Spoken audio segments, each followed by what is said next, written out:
Giants are winning over here, and the Eagles are getting whomped 2 straight weeks by the rival Dallas Cowboys.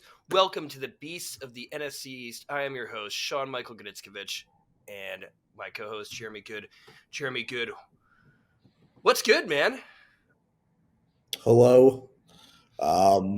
It's been a few tough weeks, but hopefully they will start steering the ship in the right direction with the win Monday night against Seattle in Seattle. But it's been two long weeks. It's tough. It's one thing to lose. Yeah.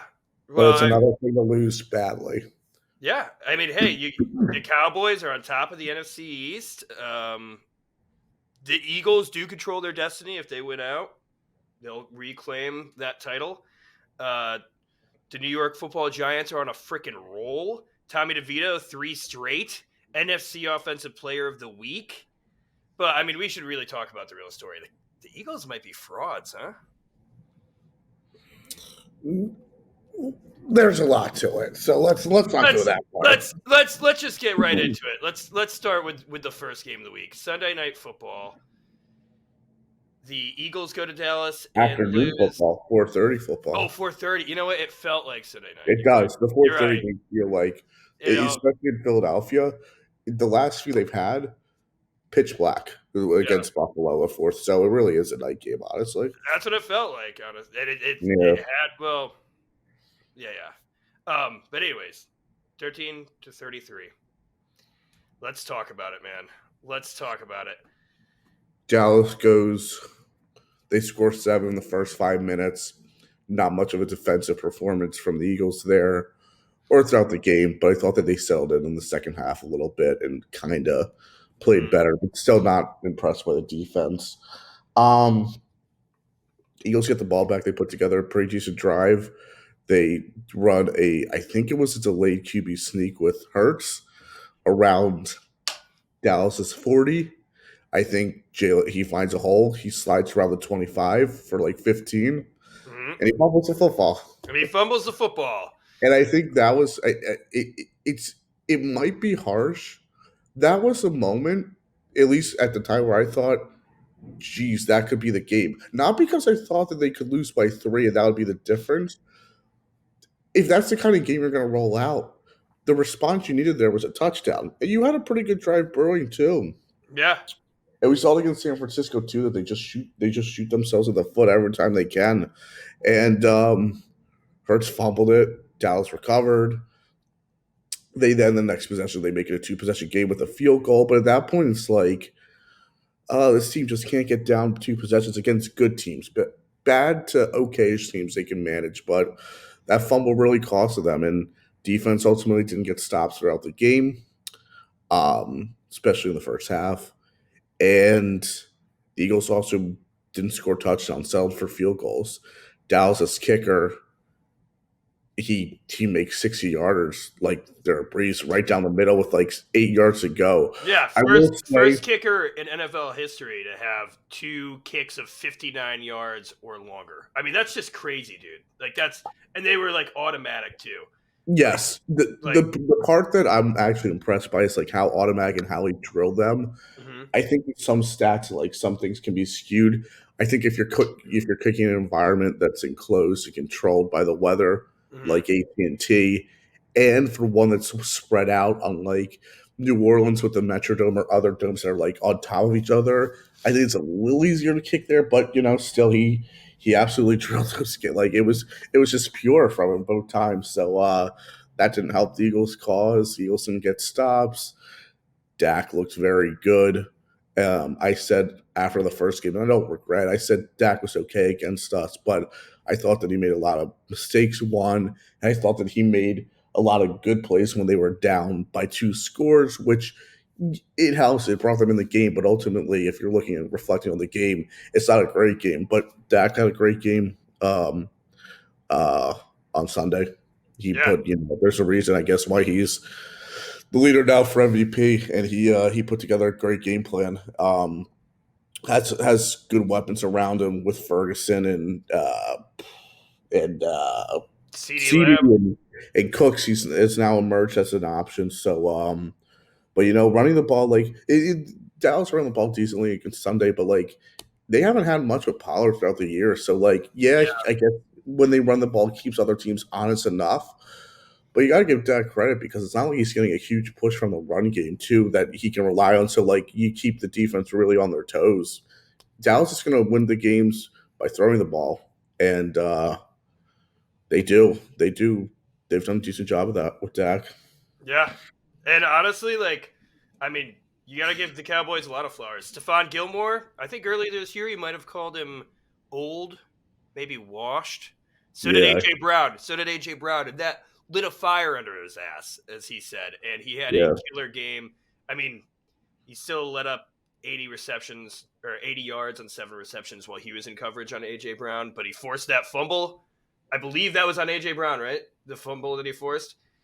yes. AJ Yeah. fumbled early in the second half. Yeah. Yeah, Oh, your 3 superstars fumbled the ball. And yeah. AJ, Jalen, Devonta Smith. And you rarely win games like that. But No doubt. The last one, it was 6 minutes left with a 3 possession game, so it doesn't really. It only is a stinger because it's again we're going to do it, but yeah, yeah, yeah, looking good. And yeah, when you look at a game like Gilmore like that, it's I don't even he didn't give up any touchdowns to AJ Brown. He didn't give up any big plays. He forced a turnover too. 7 for 80, without giving up a score, I think is a pretty good game for a corner for Gilmore. So I'll give him that credit. especially Because against AJ Brown. Yeah. I said earlier that when the Eagles gave up 10 catches for 150 yards against Justin Jefferson, I said it was a good enough performance because they didn't give up touchdowns to Justin Jefferson. They didn't let him get behind the secondary. So if that's the case, you have to put the same standard to Gilmore. And you're going to give up yards in the NFL as a quarterback. You're going to give up some catches. Better to contain him enough. And I thought, good game from him. Yeah, led the Cowboys in tackles with 9, which has to do with stopping A.J. Brown so many times too. Yeah. After those catches and limiting him. Yeah, I mean, dude, this is how the turntables, man. The Eagles. I mean, you guys have Seattle coming up in Seattle, but then you get to play the super hot and spicy New York Football Giants twice. So I mean, dude, this is not an easy run for you whatsoever. Well, let's put that on the record then, because if the next part isn't an easy run, the Eagles have had the hardest schedule probably in sports history. So but also Yeah. just they went through the gauntlet. They did a very good job before, beating Miami, beating the Bills, beating who else? They beat someone else, the Chiefs. Yeah. And ultimately, I mean, you don't want to make too many excuses. They played poorly, but they lost to the 2 other best teams in the NFL. And scheduling wise, just having those games back to back to back to back to back to back, not great. San Francisco on 13 days rest or whatever. Mm-hmm. Eagles third game of 13. It just never added up. Even Dallas had a bye and a half kind of thing since they were Thursday night before. Mm-hmm. Not making excuses. It's just tough. It's tough to go against that kind of scheduling. You would have loved to have split with San Francisco and Cowboys, which is what I wanted from the start. That's why it would have been just easier to go against, beat San Fran. We don't win in Dallas, so you just take that as a loss. You go forward from there. So they're right there in my opinion. It's just they got to execute a little better, not turn it over, and play some easier teams. Yeah, well, yeah, that'll help. I mean, the playoffs, you're gonna have to go through this gauntlet regardless. But true, but you played these games. That's one thing. There's a lot of times where the regular season goes one way, and then I mean, you guys already played the Cowboys earlier this season, and that was a close game, like we said last episode. I mean, the Cowboys were 2 mistakes away from winning that game too. Dak doesn't step out. I think Ferguson almost touchdown with Reed Blankenship. I think at the same time you can make the point that the Eagles they made 2 mistakes that made the game closer than it should have been, kind of thing. True. So, but it's also on them. You can't. I've always said you don't let these teams back in it. So yeah. Yeah. I mean, yeah, Dak definitely is. I mean, Colin Cowherd said it. This is a Super Bowl team. Cowboys to the Super Bowl, and I trust everything that guy says. But yeah, Dak. I mean, with CJ Stroud too getting hurt, Tyreek. I mean, kind of got a little hurt, banged up on Monday. We'll see if he still hits 2,000. If he hits 2,000, he should be the MVP. But other than that, I think Dak Prescott is definitely right there, and especially if he ends up taking the NFC East and he makes that playoff push. Like I don't see a world where Dak Prescott isn't at least. Well, I don't even think they consider the playoffs, right? Yeah. What's up? I don't even think they consider the playoffs, right? Well, the voting's done like during the playoffs, and I've heard that a lot of people who have votes do go for who takes their team to. Oh, I didn't know that. That's interesting. Yeah, even though it really shouldn't be. No, but it's that's what I've heard, and I've heard like certain voters say too, like how can you be the MVP if your team doesn't like succeed? You know. Yeah, listen, I love that. That's a like better Matt Ryan when he was an MVP for the Falcons was that Super Bowl run. Yeah. Yeah. Interesting. Good for Matt Ryan, dude. Like he had a good career. I think he got overshadowed at the end. But let's talk about the Cowboys too. Like, I mean, this is definitely the best Cowboys team we've seen. And imagine if they still had, Trayvon Diggs too in there. Like we've seen what in our lifetime? I would say in my lifetime of watching the Cowboys. I think I've seen better teams from Dallas actually, and better teams where Dak was on. I think that team. I think that's rookie year. You're talking. I think the team that lost to Green Bay in the playoffs in Dallas, I think that team was better. I don't know. I mean, dude. I think it's got a few teams there, but like, the defense has superstars at all levels. Like, yeah, but CeeDee Lamb is honestly, I think he just broke the record for the most 10 reception, 100-yard games by any Cowboy, and it's early in his career. I think he has 10 or 8, something like that. But I mean, CeeDee Lamb is just as good as any other number 88 on Dallas, which is always their superstar wide receiver has 88. I don't know if he's better than Irvin. Well, but he's. I don't know if he's better than. I don't know if he's better than Dez yet. I mean, Dez was that guy. He is, but I think CD is on that trajectory. Yeah, I agree. He definitely is. I agree. Yeah. I agree with that. And even Jake Ferguson is playing he's playing really good football. A Hall of Famer, but everybody was talking about how great Dalton Schultz was a couple of years ago. I think he was part of that system. Jake Ferguson's playing just as good right now. Yeah, Schultz was nice in that system. And he's playing good in Texas too. Right. But I think Ferguson's better, which I was surprised that they were able to replace so quickly. But he's playing decent football over the middle. As they said on the broadcast a million times, that's the enforcer, Jake Ferguson. If anybody messes with anybody, Jake Ferguson's in there. You don't want to mess with Jake Ferguson, man. Oh, I wanted to puke. Yeah. It's not like Sean Stiletto and Tommy DeVito, but it's a little different. But we'll get to that later on. And you have to I know that we touched on it, but dude, Brandon Aubrey, man, what a pickup! This guy was a first round MLS pick, played in the XFL. They picked him up. He has the record for the most consecutive field goals to start a career too. He's 30 for 30, crazy. Yeah. Crazy. Yeah, these kickers are getting stronger. It's the 65-yarders. I remember back when we were growing up in grade school, where we were impressed if you made a 50-yarder. Yeah, I think 65-yarders are in line going forward. Dude, it is crazy, man. Yeah, it is so crazy. Having a good kicker is very pertinent to the there's so many games, and we'll talk about the Giants-Packers, that came down to missed field goals too, in a way.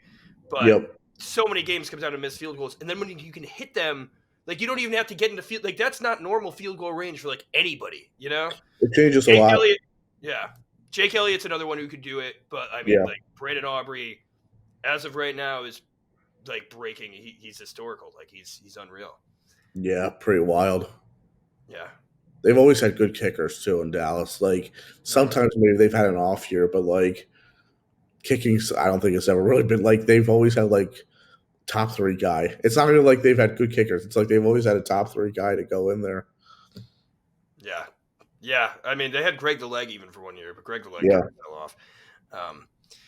Yeah, dude. So, like, you guys could definitely right the ship.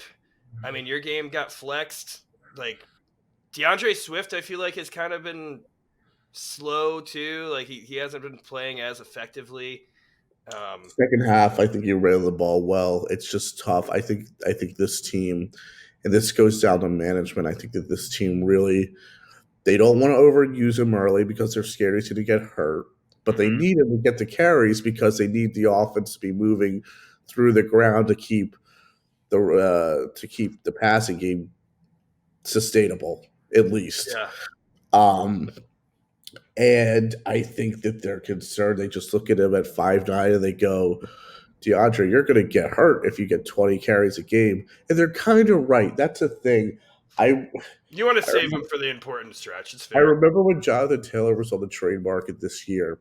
And I wasn't locked in because it was going to cost them a good bit.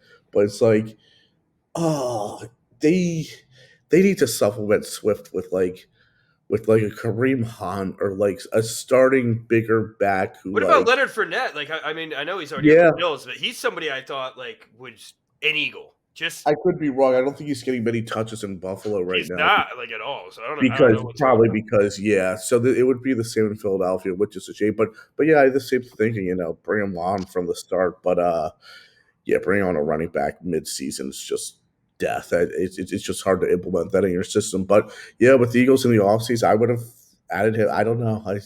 I think that Howie's been great in a lot of ways, and when he misses and mismanages certain positions, it seems like the same positions every year. Safety, although safety hasn't been as bad as of late.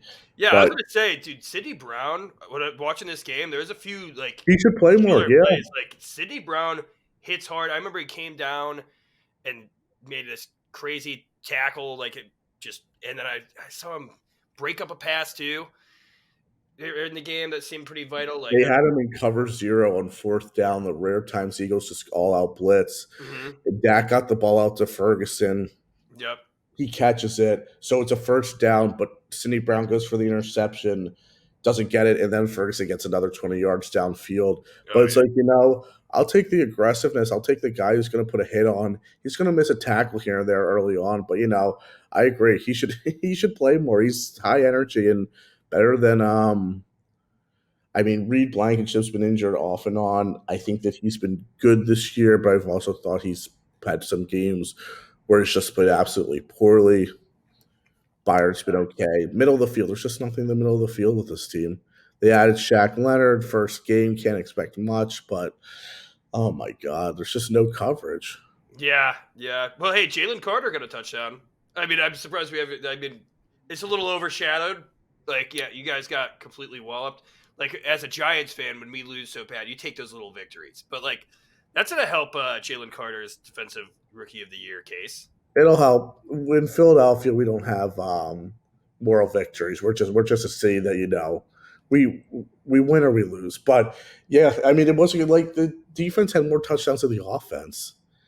Like the offense never finished a drive, and it's like, and at the same time, it's like you don't have to it's like, you know what, you kind of flush those games away. Not ultimately, because you got to think about these games later on, like in the playoffs. But like, it's just like there are opportunities there. Can't turn it over. This team is Jalen Hurts has 15 turnovers on the year, and I'm not a huge I'll be honest. Even though I love making fun of Dak with his interceptions last year, you can overcome to expect quarterbacks to throw 5 interceptions at 5 to 6 in a year. It's just blasphemy. But so I get those who throw 7 to 10. It's just what you do after the interception, how you bounce back. And usually quarterbacks can bounce back, but 15 turnovers from Hurts, he's thrown. A lot of the interceptions have been brutal too. It's been guys just coming in his face, and he literally throws it off the defenders. It's bad off them, and it goes to their linebacker, or he's putting the ball on the ground in bad situations. He's got to fix that. He's got to fix that. I think he's been hobbled this year, as we can tell. Teams want him to throw the ball. He's even with the injury, he's still a top 5 to 6 quarterback in the NFL. That's just how dangerous and how good he is of a player.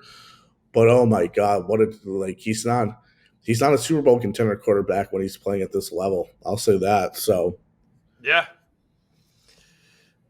Sorry, I was looking into other stats too that's okay. while you were getting in there. But yeah, these Cowboys are good. I was looking into the Cowboys defensively too, because we have to talk about this defense. Like Yes. they have 13 interceptions this year. I think they're like 5th in forced fumbles. I think they have like 15 as well. I think the Eagles are like top 3 in forced fumbles, but I think you guys only have 6 interceptions this year. Does that sound about right? Because Yeah. when I was looking, That's the number. earlier this week, and you guys are like tied for second worst. I think with the Commanders, the Titans only have 3, so they're like the worst. But you guys are tied for second worst with 6, and like that's something like this Eagles defense is definitely taking a huge step back, especially in the secondary. So that's something like I don't know if you see that turning around, but for this playoff push, but you guys need more from James Bradbury. You guys need more from Darius Slay. Like those guys were a strength of yours last season, and this season it just seems like it's just regressed. I think in their defense a little bit, the defensive line has not been good at putting pressure on the quarterback. So when you have that in place, it's going to be tough for the secondary to hold up because there's just no pressure that the quarterback's facing. But Bradbury doesn't he doesn't follow his man across the field ever. So like if you just do a crossing route, he'll follow you for the first 3 seconds and then he just stops. I think he's showing his age. Slay's been okay this year. He has some bad moments, but he's been okay, but he hasn't been like a good playmaker. So yeah, which I think would make a difference for him. Oh, that was also very annoying on the broadcast. Did you hear that? Like we could call him Darius now because like he was the announcers were like talking like every play. They said they could give him a better nickname until he got the big play Slay. I don't think he got the big play Slay. Well, his big thing is too with the media. Yeah. If people call him Darius, he won't answer, and then people will be like, "Oh, Slay. What did you think?" So he makes everybody call him Slay. So, he's been okay this year. No, the lack of playmaking hurts. Not having any pass rushers hurts. I mean, Hassan Reddick is still. He's been great this year. A little bit wasted. Josh Sweat. I'll tell you what. When Josh Sweat is on, he looks like a top 5 defensive end. I'm not kidding when I say that. The problem is it's every 8 games with him that you see that. So he's been really disappointing. Just like from a productive level, from pressures to sacks, and just finishing off running the. There were so many guys who ran the wrong. They like Marlon. I forget his last name. It's like Lupa or whatever. Yeah. He's one of our 6 defensive tackles. Yeah, he actually exactly. Yeah. He actually played. He's an okay player. There was one time where he had Dak. He just ran the wrong way to go after him. Like he took a stupid angle, and then they got the first down. And it's like, oh my God, it's tough. I mean, I'll be honest. The 49ers are probably the best team in football. Dallas and the Eagles are battling for 2. You can say so. It's a tough 1-2 push that the Eagles had. The Eagles never won in Dallas either to start off. So, you got a lot to work on. You got to win out, I think, if you're the Eagles. And you have an opportunity. It doesn't look like Seattle's that good. It's a tough game because it's in Seattle, but, Seattle looks blah. Yeah. And honestly, like, I'm rooting for the Eagles to beat Seattle because we have their draft pick in the second round, and the Giants are making a playoff push. But I do have one more stat I want to say. There's 2 NFC East defenders that are top of the league with the most pressures and sacks and QB hits in the fourth quarter and overtime. So like the most clutch. And they are the leader in the league is 49ers, Nick Bosa. And then second, I think it's second and third are tied with Josh Sweat and Micah Parsons. So Josh Sweat he's clutch. He's clutch. Stats, I'm doing that. Provide him to be clutch. That stat is not an exaggeration. I've seen the same thing. He will come alive a lot when they need him to at the end, which I love. And so will Hassan too. But Hassan also gives you stuff a little bit before and in the middle as well. Yeah. You just need and I'll take it. And I'll give Sweat credit when he does that. Great. It ultimately wins us the game because obviously it's important where it happens towards the end of the game. If it's change it downs or 3rd and 40, whatever kind of thing. You just need more from him throughout the entire game, and he's not giving it to you. So, yeah, that is an interesting stat. Just need more from him from start to finish. Yeah. No, I It, agree. Well, it I doesn't mean, have to be it doesn't even have to be set. Just give me legit pressure. Get Dak rolling to his bad side. Have him throw away the ball. Have him shook a little bit as a pocket. Stuff like that. And all these quarterbacks are so comfortable in the pocket going against the Eagles the last few weeks. yeah. And that's something that you wouldn't expect going into this year too. With It's I not mean, like Dak either. And sorry to interrupt, but no, Brock got the ball. Brock got the ball out quickly against us. Smart game manager kind of thing. I get it. It makes sense. Dak held on to it for a good bit against us. He would get it out quickly. He would also hold on to it. So I don't yeah, know. You'll run in circles talking about this team, this game, the last few yeah. weeks. So, I mean, uh, obviously this is probably the lowest point for the Eagles this season, or probably the past 2 seasons, I would say. probably they haven't lost 2 in a row in a few years. Good situation to be in. Ultimately, I think that overreaction. I think that everybody says the NFL's week to week kind of thing. I don't really agree with that. I think you have to look at it more broadly. Not great. There is room. The skies get a little brighter with some of the matchups they have coming up. So you got to take care of business. Strong win against Seattle, I think, changes a lot going Yeah, forward locally and nationally. So yeah. And you let's guys see didn't it. play dominant. Like you guys have had a lot of ugly wins, and I know Mhm. like a win to win. We've talked about this, but I think to change the narrative and maybe even I don't know what the vibes are in that locker room right now. I'm sure that Yeah. these guys are still together. I'm sure Sirianni has these guys together, but obviously a win in Seattle would be great. But if you guys have another ugly win, I don't think it's going to silence any of these doubters or haters. Yeah, I don't think so either. I think Especially because Seattle is in a team that has been dominated by the 49ers and the teams that you guys are going to be competing against. So, yeah, I think again to give the Eagles some credit, their schedule has just been very hard this year. And I think that a lot of the wins they were able to get out of, playing well against Tua, playing well against Josh Allen, Mahomes, Dak earlier in the year. I think that I think the whole closeness isn't relevant to this team, nor should it be. I understand that, it would be nice to take care of some games.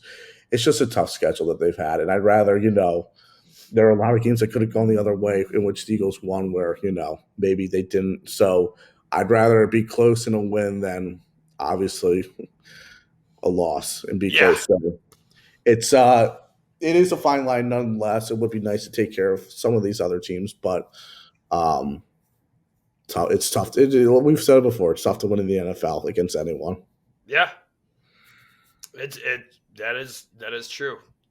But I mean, unless you're Tommy DeVito and the Giants, because those guys are freaking rolling. Is there anything else you want to say about this Cowboys Eagles game? Um, I don't think so. No, Yeah. bad. Sorry, Eagles. I'm so sorry. But the Giants, man, we're winning over here. The Giants on Monday Night Football beat the Packers in MetLife in our beautiful legacy jerseys, which I so nice. 24-22. Tommy DeVito's agent, I'm going to get this out of the way. Sean Stiletto dressed up like a 1920s Italian mobster, really feeding into that Italianness. I believe he's in the Italian Football Hall of Fame with Joe Mm-hmm. Montana. I think he was inducted recently too. He's all over the place. He was kissing Tommy DeVito's dad. Tommy DeVito's dad was kissing his son. It was just all Italian kisses all over the place. Um, I he's think Dad kissed Sean too. kiss Shaw. Yeah, it was just so Italian. Um, Dude, the Giants are like right now. After this shit start, this is everybody needed Tommy DeVito. Like the people are like, oh, well, Tyrod's better. We should play him. No, everybody is excited for DeVito. He's won 2 offensive rookies of the week.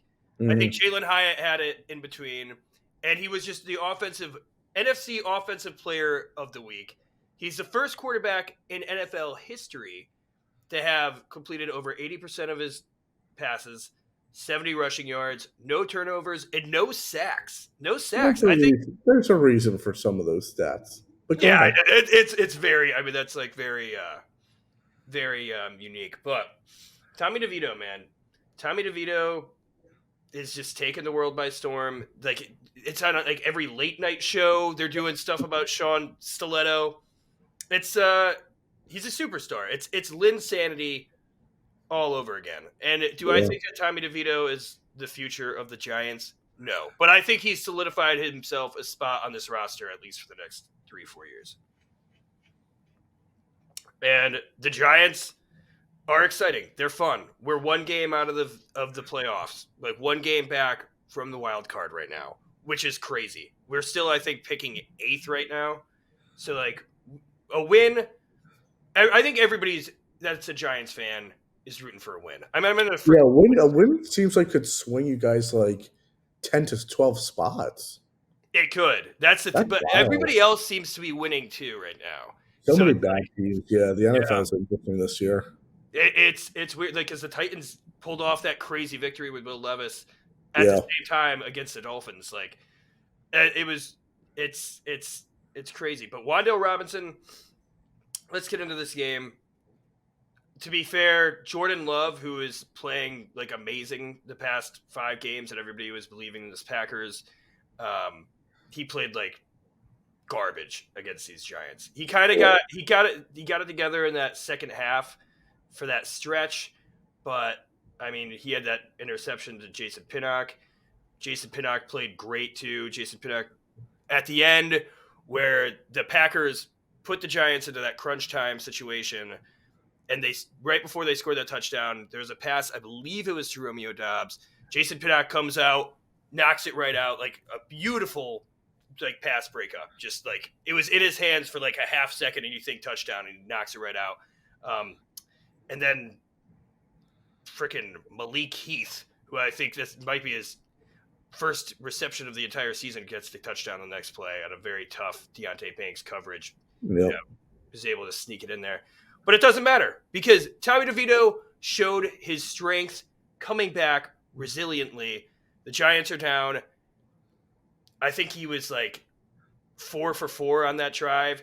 There was a beautiful pass to Wan'Dale Robinson, who was featured. I mean, he was the superstar of the Giants during that game. There was a nice little slot. Brian Daboll tells Tommy DeVito, here's a bunch of plays you like. Go rip that son of a bitch. I fucking love that. Look at the growth. They didn't even trust Tommy DeVito to throw a pass past the line of scrimmage in that Jets game. Right. And then he's been playing he's on a 3-game winning streak. Comes out of the bye, and he's doing all those things that like we were critiquing him pre-bye. I think they gave the Giants some time, and Tommy DeVito, he looked good no matter what. Like he was sacked 9 times, 6 times, and 5 times, respectively. Like he was on that Sam Howell trajectory of like the most sacked quarterback ever, and he gets 0 sacks. Like the Giants' line held up. It's not like the Packers don't have edge rushers. Like Rashawn Gary is a very good edge rusher. Kenny Clark was really good against us last year. Devontae Wyatt's great too. I mean, those are defensive tackles, but still, they can get after the pass rusher and get after the quarterback. And no sacks. Like Tommy DeVito was manipulating the pocket. He rushed for 70 yards. Half of that was because when he did get pressure, if he didn't see a read he liked, he just took off. And it looked good. It was fun. I mean, you have to respect this Tommy DeVito run. And as I think early in the year I told you, like, I wasn't even excited to wake up like for a Giants game. It's what I look forward to. It's one of my favorite parts of the entire week. I look forward to Sunday. And now Tommy DeVito has given every Giants fan a reason to be excited about this team again. And as much as I want a draft spot, I'm rolling with Tommy DeVito until this shit dies. And that could roll right into the playoffs in a first round exit that looks ugly as hell. I will still be happy because it'll be a fun run. All right, you Giants fans. I get that you're excited. Let's get a few stats in here. Okay, I knew you were letting me go on for too long. I know you wanted to kill my vibe. Well, I'll tell you what. DeVito was 17 for 21. Very, very, very accurate. Which is if you want to have a chance of winning, that's what he has to do. He's getting the ball out in -1 seconds after he snaps it. Yeah, but it's what you have to do. Smart from Dable there, and to put him in position to win. They have won 3 in a row. This one, decent game too, a little back and forth. Good Not game. the best football from both teams. Both teams aren't that good. Sorry, Packers. Just not a good team. Although Jordan Love, he's shaping up a little bit, which is nice to see as a football fan. But the Packers are just they're not a good team. The 3 wins, Washington, New England, and Packers. They are a combined record of 13 and 26. Okay, fair. It probably should be 12 if New England lost to Pittsburgh, but we'll get in. Yeah, I can't believe that happened. Yeah. But yeah, New York. I'll say it about the Giants. Their defense is good enough, regardless of what they're doing on offense, who their quarterback is, where their defense should keep them in the game against okay to bad teams, which is important. And offense was, even though Saquon hasn't been amazing this year as a running back, he's a great option to keep any defense honest. And he's done that. He's been giving them 20 plus carries the last few weeks, basically all year, honestly. Yeah. And a few weeks that were flashy, other weeks not so much, but those legs keep on turning, on moving forward. You get to that 4.0 average, it gives it'll still give DeVito a chance to win the game. So and 2 touchdowns, and he was good in the backfield too. But continue. True. What were the touchdowns? Where were they scored from? They were scored right. One of them was the Tommy DeVito run where he got tackled at the 1 yard line. Okay. Saquon Barkley run. And the other one was, I believe that was the Wan'Dale Robinson reverse, which this was like the game of reverses. Jaden Reed ripped off the first touchdown scored was a Jaden Reed reverse, and that they kept on doing that. By the end of the game, we were snuffing it out. I believe it's Azeez Ojulari, who this is the first game where I realized, we do have Azeez Ojulari, and he can actually help us win games. Yeah, help us win games. And Wan'Dale Robinson, I believe that was it was a catch or one of his reverses that brought him down, and then Saquon scored a 7-yarder, I believe. Yeah. But yeah. I mean, it's still Saquon looked good, and he almost put the game away. He ripped off a 20 and a 30-yard run. Yeah. On the second to last drive, that should have been the final drive. We were going to go down and score. He looked great, and then he fumbles. There's some people that say he fumbled because he fell and the ball came out on contact, but he wasn't touched, so it's technically a fumble because it's not college. Mm-hmm. But he was tripped up by a Packers player, which almost, in a way, that's kind of like a tackle, in a way. But regardless, we still won the game. That's actually only the second time that Saquon's fumbled in his career, too. Is that crazy? In his career? In his career. Wow. Look it up. Jesus. Crazy. That's I don't know. I saw it on a couple different things, but Saquon fumbles. Maybe fumble that he lost, maybe? Yeah, fumble that he lost. That would make a little more sense. Still impressive. I mean, he's fumbled 6 times in his career, but it's the second one that he's lost, Yeah, I mean, the running back position is tough because you touch it that many times a game. There are all those opportunities to put it on the ground. No one likes it when they do it. No one likes it when a receiver does it either because they're half the time they're touching the ball or even less. But Yeah, good for him. DeVito ran a little too, kept the defense honest.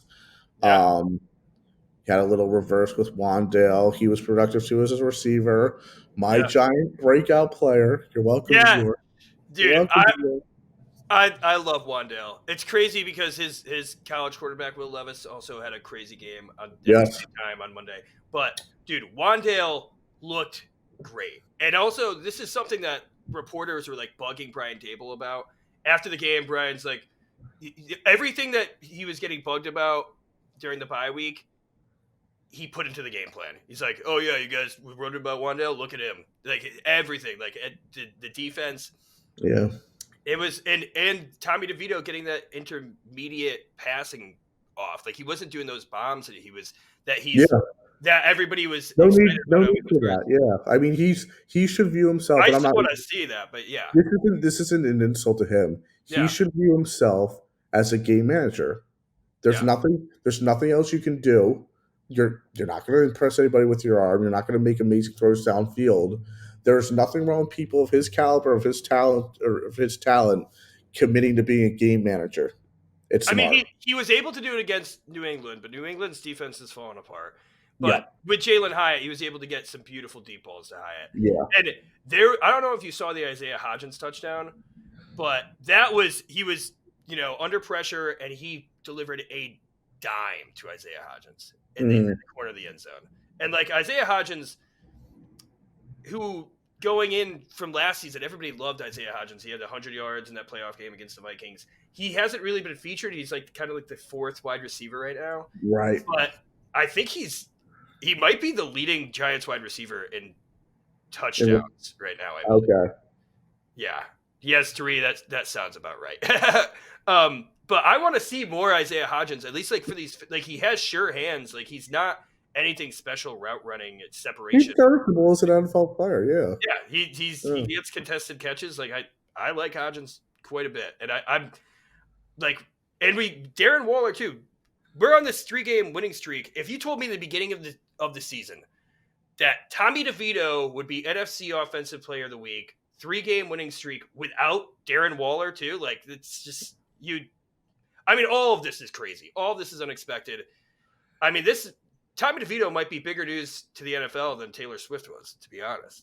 Oh, which is all ugly and I hate it all. laughable. It's just laughable. It's rough, which is why they took Al Michaels off that playoff game. It's just unfair, man. Oh, I'm so happy about that. Dude, I love Al. I don't know. I like Al, but he's I think not to be ageist, but I think he's up there. Some comments he's made. Collinsworth too, dude. Collinsworth, who I love too, is kind of just getting like, he's off and on. I'm off and on with him. Yeah. If the Giants miss the playoffs, is there still a parade in New York for DeVito? I think that Tommy DeVito, with this stretch, I think we have a very winnable game. We'll get to that against the Saints, but yes, I mean Tommy DeVito is going to be in so many movies. Like it'll just be a cameo. I mean, I think he's got the charisma too, but I feel like he's going to be a cameo in all these movies. Like Tommy DeVito isn't going away. Like it'll be like 30 years down the line. This might be his only season he actually plays, and he catches fire, and it's awesome. Like there's going to be some Sopranos like remake, and Tommy DeVito's going to be sitting there. He's going to be in there. Like he's and his agent, dude. I've seen pictures of his agent. He doesn't always look like a 1920s mobster. Like he like leaned into it fully, and it's working out. Like nobody should know an undrafted free agent quarterback's agent's name, but Sean Stiletto all over the entire like I said, Jimmy Fallon just did something on the late night show, like where he dressed up as him and acted as him. I'm pretty sure he's on Pardon My Take. I just saw him with my friend Danny, who's Spider for Barstool. He was just taking a picture with him, so I'm pretty sure he's going to be on Pardon My Take coming up. So, like, that's crazy. That is so crazy. And I think as much as a name that Tommy DeVito's made for himself, Sean Stiletto, and you have to keep Sean Stiletto. Like, you can't get rid of that name. He really is like a mix, and maybe his agent too. Yeah, of Tony Soprano and Alex Moran. Oh, I it's like love that, it's dude. like I you love get a Blue little Mountain bit State. of like The Sopranos at Blue Mountain State.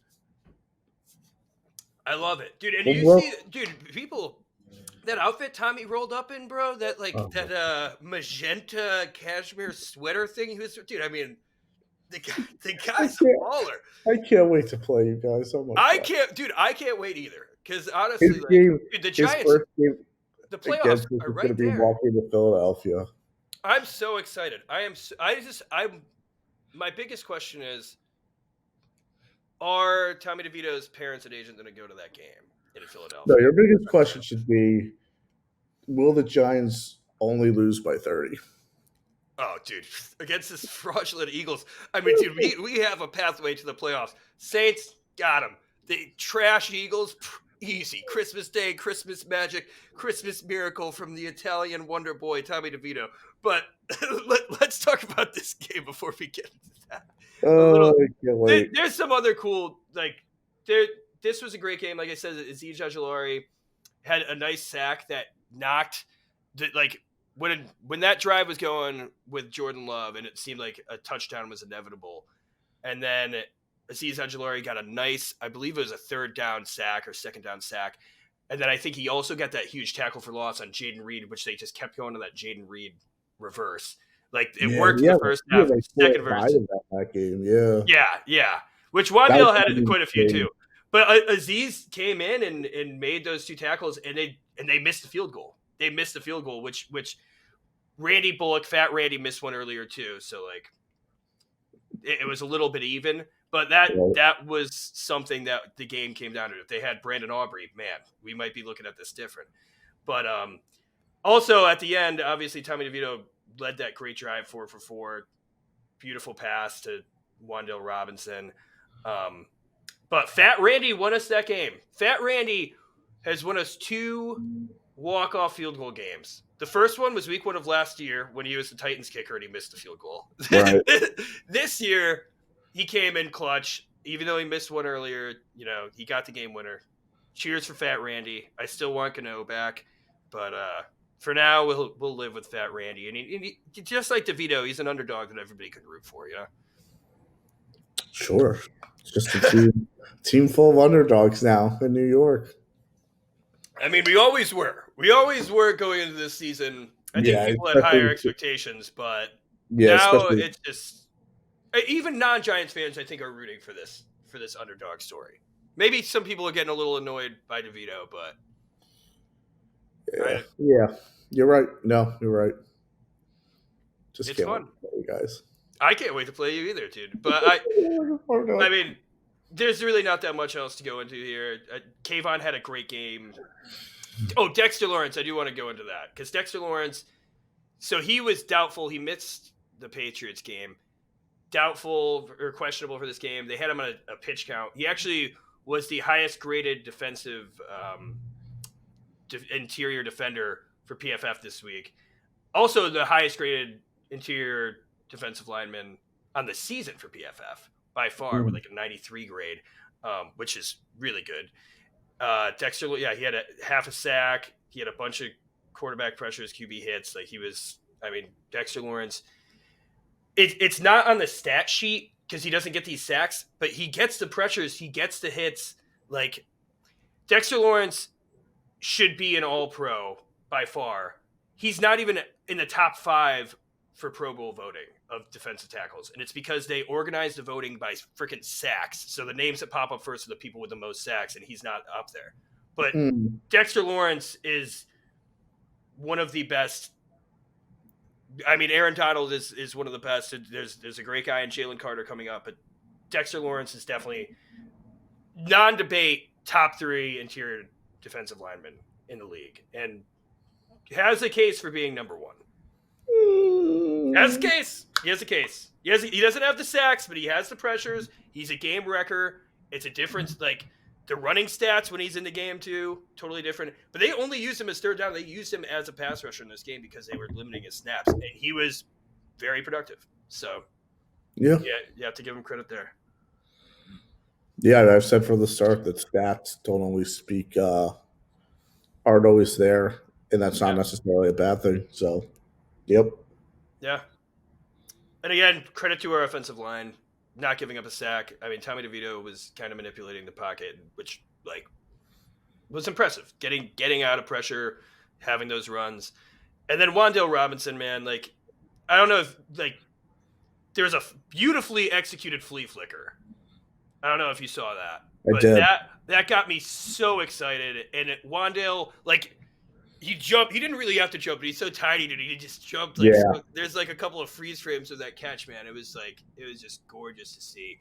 And then that toe tapper on the edge to get that catch that he had, and then obviously that huge catch and run that he had for the game winner to set up the game winner. He was phenomenal all game, and it gets me excited to be. He's never going to be a wide receiver 1, but he could be a wide receiver 2 just in his gimmicky abilities. And I think the Giants are going to probably add to the wide receiver room either in the draft or in free agency this year. Every Giants fan I've heard has said T. Higgins. Yeah, I've thought about it, and I love T. Higgins, and I think that the Bengals might let him walk just because of he might just be bad if you think about it. I don't know. Maybe not, but yeah. I mean, dude, he's had some good seasons. Yeah. But he's been a little streaky too. And yeah. So that's why I don't have love it. Speed. Yeah. Yeah. I don't love it. Especially, dude, this is the deepest wide receiver draft going out. We have 2 second-round picks. So even if you wanted to, I don't know where we're going to be picking because we might be in the playoffs. We might have a top 5 pick. So it's hard to establish here where we go. But if we can get one of those top 3 wide receivers, Marv, I think is probably out of the picture now. But Malik Neighbors or Rome Odunze, man, I would be. Neighbors is tough. Yeah, as an Alabama fan, it's tough. Yeah. Who's the third guy? The guy Rome Odunze from Washington, dude. He's got size. He's got speed. He's put up the numbers his entire career. Yeah, there are a lot of good passes. Wow. Yeah. Yeah. That's in the second round too. Deep into the second, there's going to be some good. But we'll get into that in the off season. But yeah, Deonte Banks too. I want to say had a great day, man. I know he gave up that last touchdown, but that was super tight coverage. That was just something. It happens, But yeah, I'm excited. This defense is coming together. I hope that means that Wink Martindale is sticking around. You don't hear as much of the rumblings about him and Brian Dable not liking each other. Right. But yeah, Tommy DeVito is great. I will say too, we had some I'm curious about Gunnar Olszewski. He got rocked. He got rocked, and when he was trying to catch a punt, and that Small gave us. Guy. Yeah, he's a tiny dude. But then we had Bobby McCain in there, and Bobby McCain fumbled a punt the next time. So it's okay. If Gunnar is out, we've already had a lot of fumble issues on special teams. That's something that we need to figure out.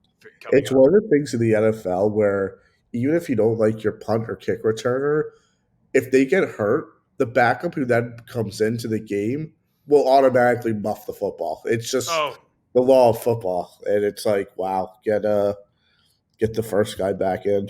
Yeah, everybody is a little upset because we I think maybe put Sterling Shepard. We're not using Sterling Shepard. Sterling Shepard maybe punts. Or even to be just tell them just catch the ball. Yeah, take a fair catch. We don't care about the yards, but dude, we had Jamison Crowder on our roster, and I think he won Special Teams Player of the Week. Yeah, we cut him. And even Joe Shane admitted that was one of his biggest mistakes in the. I don't know. You guys have so many average to mediocre receivers in a good way that I don't know if you can waste a spot for just special teams because I don't think Jamison Crowder is going to give you much downfield. So no. He would be spot. You have a lot of Jamison Crowders already, and some guys who are better than Jamison. Yeah, 100%. And Sterling Shepard is one of them. He's that same style. Mm-hmm. And then also, this was just it was almost a mirrored game. Both of our kickers missed field goals at some point. Both of our punt returners muffed a punt. Keyshawn Nixon. So earlier that drive before he muffed that punt that we punted on and we got the ball back, he had a helmet to helmet to Tommy DeVito. It was the first play of that drive, and then it should have been a first down automatically. It wasn't, and then we got stopped with a 3-and-out. But hey, we got the ball back, so it was kind of like karma. Right. Right? I thought that was interesting. But yeah, I mean, obviously Packers were without Christian Watson, so that's like makes a difference. He's been hurt a lot this year. They still need more on offense. Reed's been like a nice little player, but yeah. AJ Dillon, I don't think could be your premier back. Yeah, no. I AJ Dillon has been like just not even a fun running back to watch. Like I just say like even bruiser body. Yeah. But he doesn't really run people over either. Like no. And everybody's just obsessed with how big his thighs are, comparing him and Saquon Barkley. It's like, okay. He's a nice I like him as a compliment as a backup. But even as that, even when Aaron Jones is healthy, I don't know like how much you're really getting out of him. Yeah, Aaron Jones, I think this season might be his last with the Packers. Like he just probably too much. Listen, he had a great run, man. Great run. It's the Aaron Rodgers effect, and I'm not saying that he was solely talented because of Aaron Rodgers, but I think having Rodgers helps a lot. Yeah. Well, I think if we're talking about Aaron Rodgers, I think this game has been fully covered. But yep, hey, Tommy DeVito, I love this. But let's get into the week 15. Week 15. Yes. Week 15. I believe the first game actually is the Giants against the Saints. It is. First game of the week is the Giants against the Saints in New Orleans. The Saints, even though they're tied with everybody else in the NFC South except for the worst team in the league, the Panthers, at 6-7, are not that good. They are not that good. The Saints, I mean, like they pulled out a win against the Colts, who yes, they're in the playoff picture, and in the AFC, barely lost to the Jags. But dude, Derek Carr has just been atrocious.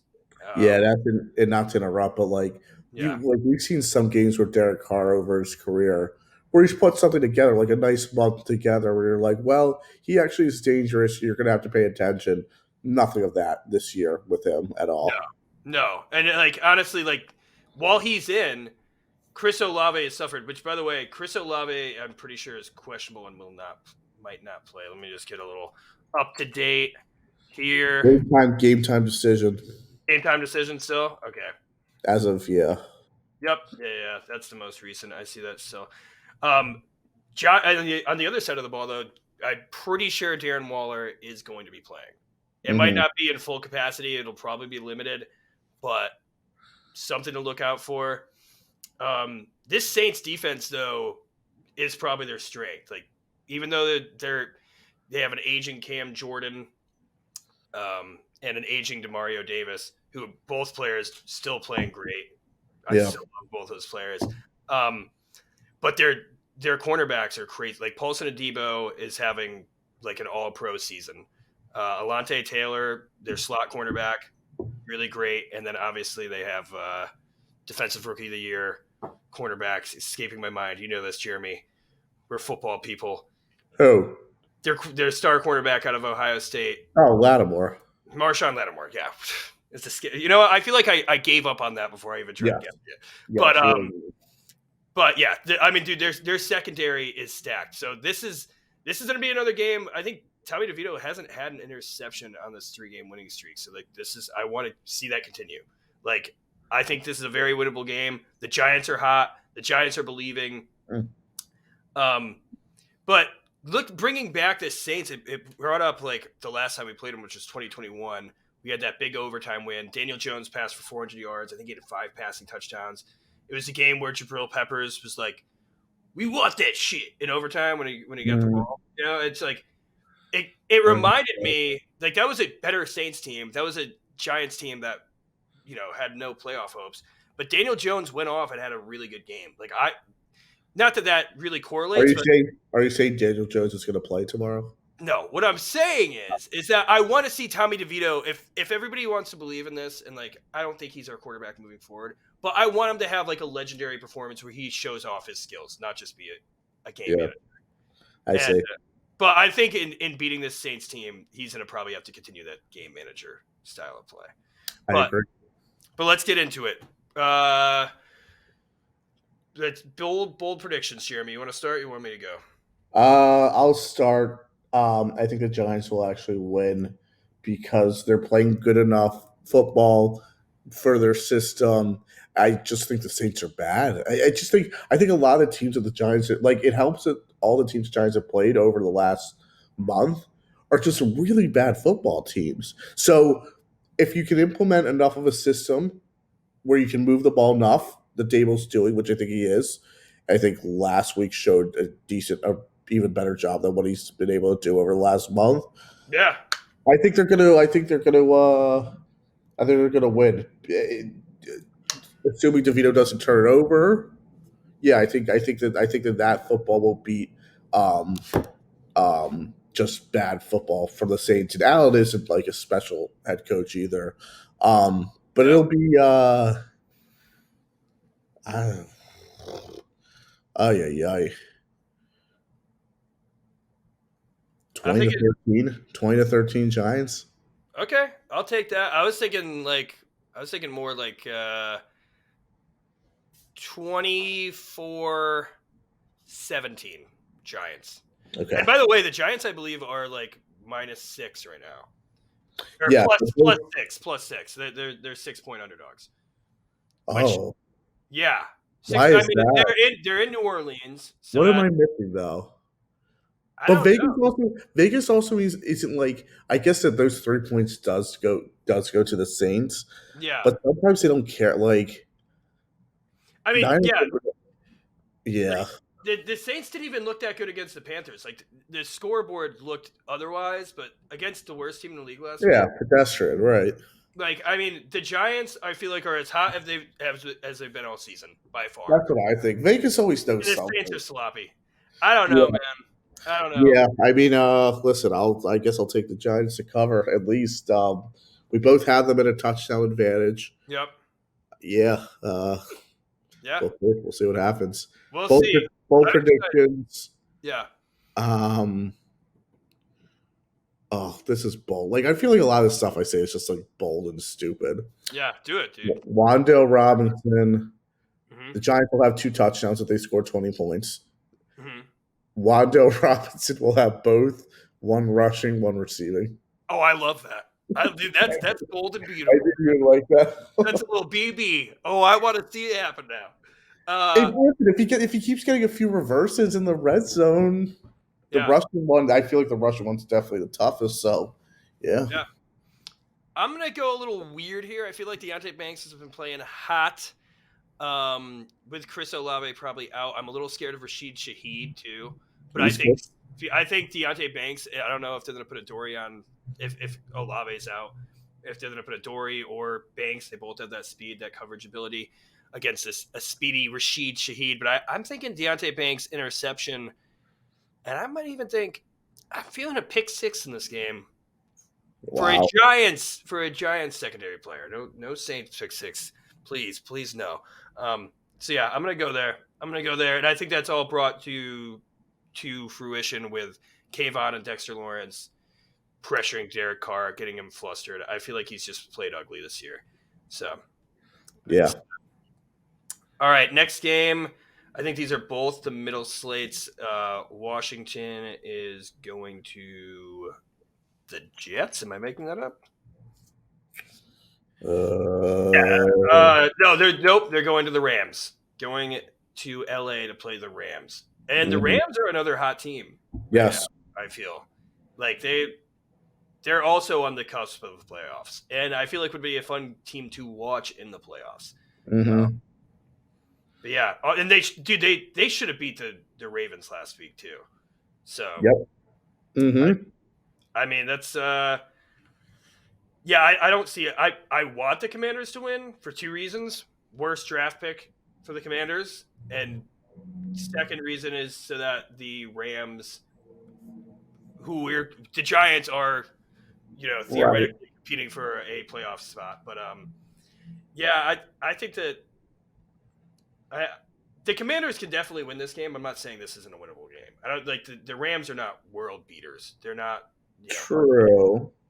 but I'll let you go from what you think, and then I'll close it out. I kind of want to see your thoughts on this game.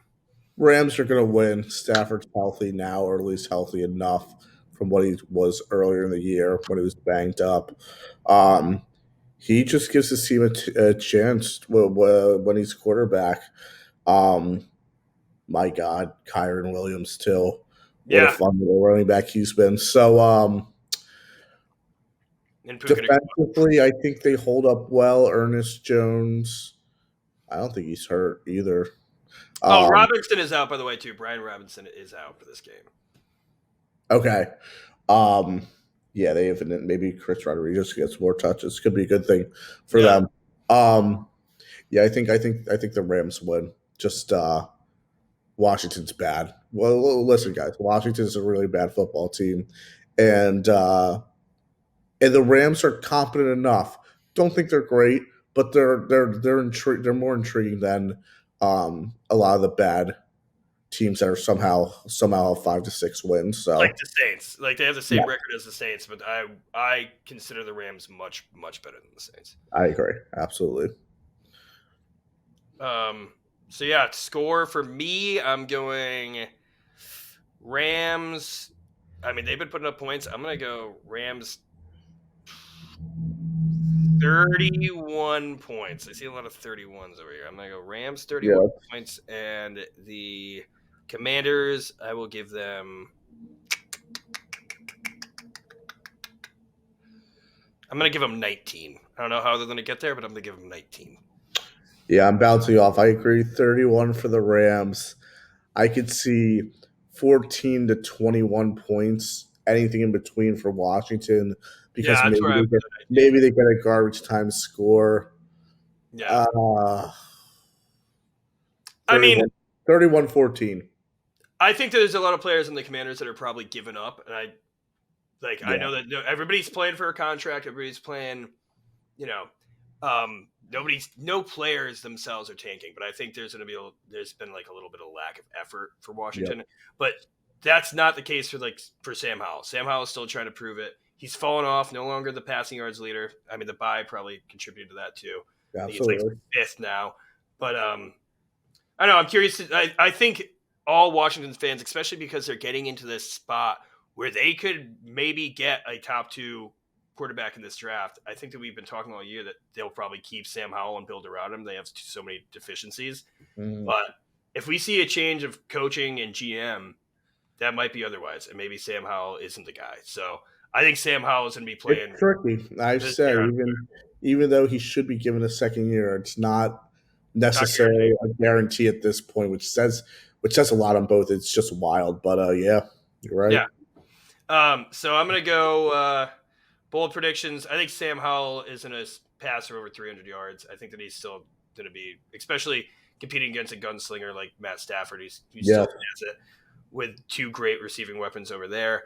I think coming out of this bye, Terry McLaurin didn't get any receptions the last time they played.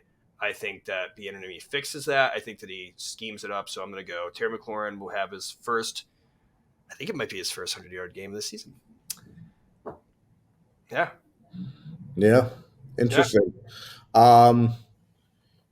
With my score prediction, that would have the Rams scoring 4 touchdowns. And I think all 4 touchdowns will be scored in the air, with Stafford throwing for 4 touchdowns on the game. Okay. I love that. And Puka Nacua is going to get 2 of those. I'm hoping. Yes. So let's move on to this next one, which is the Cowboys in Buffalo.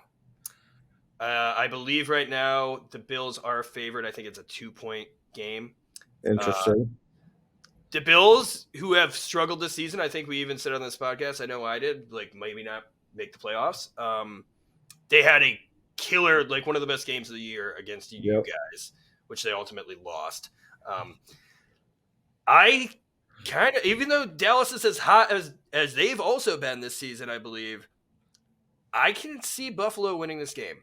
Me What are your too. thoughts on this? Coming off a big win against Kansas City in Kansas City, which was huge for the Eagles because you needed them to play hard because now they have a reason to play hard against Dallas. Yeah, I think the Bills have had a lot of bad luck. I think there's a reason why they've lost all these games too, because they're yeah. not as good as what they thought they were. Should have But lost to the Giants too. Pass interference on Darren Waller. Last play of the game. Come on. Okay, continue.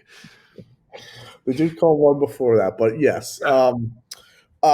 yeah. I mean, they've been in tight games and they've lost most of their games by like 3 points. So it's interesting stat there. It's in. Maybe it snows. I don't know. I don't know the forecast. I think that this could be a trouble game for Dallas with what they're going up against. I am going to give it to the Bills too. 31-21. Okay. All right. I like that. I like that. I think it's going to be closer than that, and I think this could be an overtime game, and I'm kind of hoping for it. Oh I'm wow. going to go. I think, and I hope it's a fight, just like that Bills Eagles game. I'm going to go 37-34. 37-34. And I'm going to go Bills. It is not snowing. It says it's going to be 49 degrees and rainy tomorrow. So it's going to be a sloppy one. But I mean, that's nothing to keep these teams from scoring touchdowns. Bold prediction, I think in this fight, I think that Dak Prescott's going to keep on this momentum. I think that everybody in that Dallas organization is gunning for Dak Prescott to make it MVP. Mm-hmm. Yeah, so I think that Dak Prescott is going to have a great game. I'm going to give him. I have that high scoring, so 3 passing touchdowns, and I'm going to go. CeeDee Lamb is going to have another 100-yard game. All right. Not terribly bold. They're still going to lose in my prediction, but I could easily see the Cowboys winning too. It's not like I'm confident in the Bills winning this game, but I can see it going either way. Interesting. Let's see. Bills. I want something creative for this prediction. Especially, I need to see who's healthy. I don't want to say someone's going to have a good game and then they're hurt. Yeah. So I'm pretty sure all their weapons are healthy right now. I'm pretty okay. sure Stephon, James Cook. Yeah. I really want to say both starting running backs will have under 100 yards combined. Really? You're talking? I don't know. James Cook, he's useful out of the backfield too. Like I know, but Dallas has done a good job of. It's more Dallas doing a better job of defending the run. Yeah. I'll scratch that. I'll say James Cook has over 100 scrimmage. 109.9 scrimmage yards. Yes. All right. Are you looking at a sports book right now, or are you just no? I'm actually just looking at the stats from last week. I was very, very, very. Yeah. And I'll say that, and he'll find, and he's gonna. With that kind of, I'll go even bolder. I say he has over 1.5 touchdowns, so he'll find the end zone twice.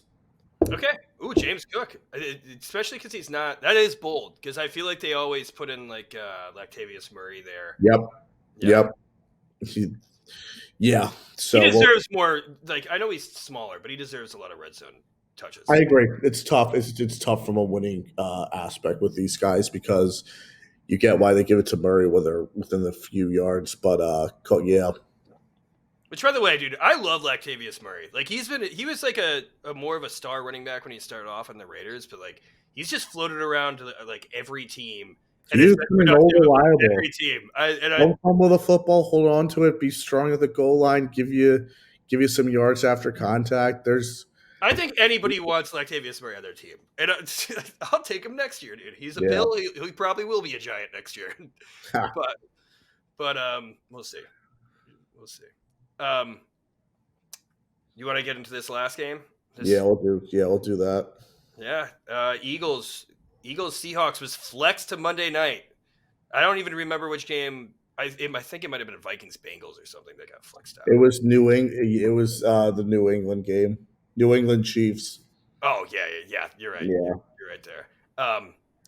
But yeah, Eagles will be in Seattle, coming off 2 pretty rough losses. I think they got a lot of fight. I think that they're pissed off to their wild card team.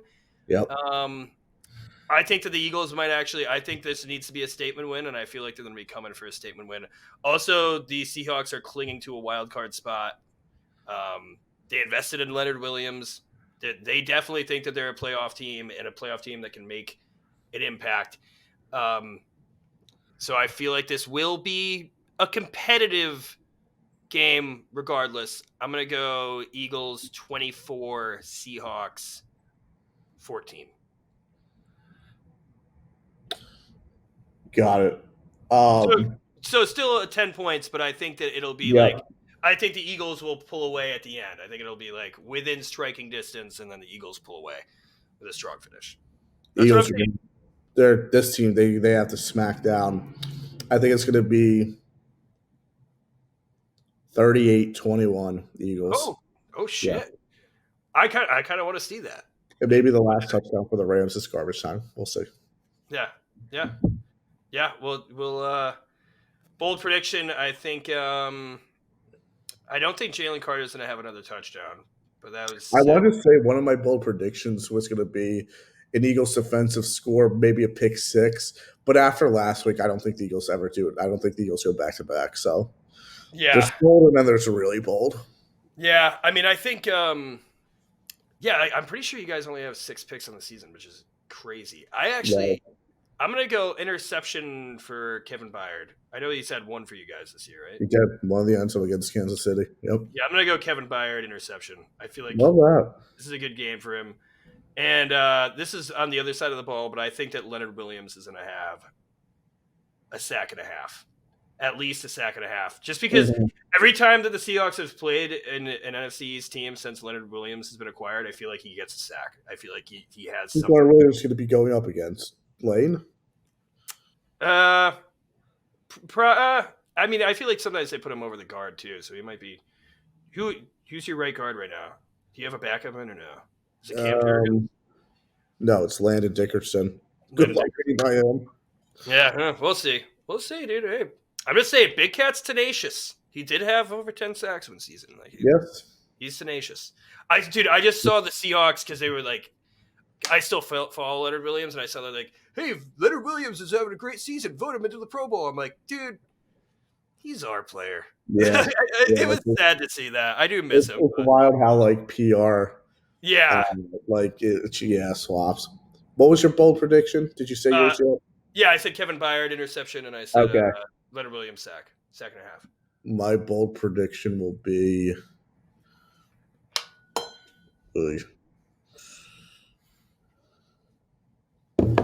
How is Seattle against the ground? I feel like they have like what Draymond Jones, right? Yeah, and Leonard Williams. Leonard Williams is good against the rush too, but I don't think they're like dominant. I think Swift will average over 5 yards per carry in this game. Mm-hmm. Okay, I like that.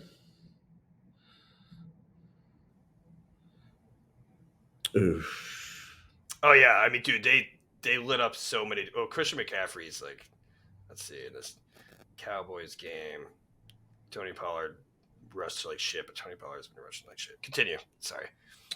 Yeah, I think that Swift has over 5 yards per carry. I think you're going to get a trifecta. A.J. Brown, Devontae Smith, Dallas Goedert, all with a touchdown. At least. Well, we'll just say with a touchdown. Put it in the sports books, brother. Let's see it, dude. Let's pay off. Let's cash in. Yeah. Yeah, it should be a fun game. I think that's about. Anything else you want to say about your Eagles? Monday night. This team never gets any regular 1:00 games. No, it needs to be special, dude. Even when it's a 4-3, they're always flex to prime mm-hmm. time. Uh, I just can't wait to get on a somewhat normal 1 o'clock game next. When I don't even know, I'm not even sure what that'll be. So Yeah, because the next game after that is a Christmas game. right, Christmas against the Giants, and I'm pretty sure that's a middle game. But yeah. yeah, I bet. So yeah, good week, Yeah. good week of football. Good Yeah. matchup. Everybody's gonna be watching this. Like if like I said, if the Eagles have another sloppy win, like everybody's gonna be watching it. It's the Monday night game. People are gonna be continuing to doubt. But hey, maybe that's the place that Philadelphia should be. I feel like you guys start getting doubted, then you can Gotta come up. win. I've always said keep collecting wins. Yeah. With a sport like football and the NFL, there's no harm in winning ever. Well, yeah, there's a little bit of harm for your draft stock, but you guys aren't looking for a draft. Besides, But yeah, we're yeah, not. We're besides not the the take. Giants. We're not the Yeah. Giants. We don't Yeah. look for top 5 picks every year. Yeah. But even I will take an ugly win because I'm riding Tommy DeVito. I'm still on that Jersey juice. I feel like every day I'm gonna get one more piece. Next, I'm gonna have a nice chain. I was looking for one this morning for this, but I couldn't find one. But great episode. Should be another great week. A lot of very important games for every team, except for maybe even the Commanders. Even the Commanders. There's off-season implications here. So yeah, thank you guys for tuning in. Thank you guys for watching, and we will see you next week.